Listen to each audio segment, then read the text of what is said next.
सदा सत्स्वरूपं चिदानन्दकन्दं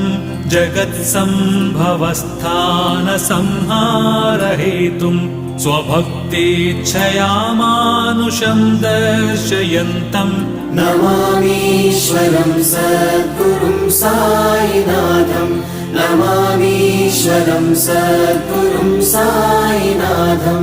भवद्ध्वान्तविध्वंसमार्ताण्डमीड्यं मनोवागतीतं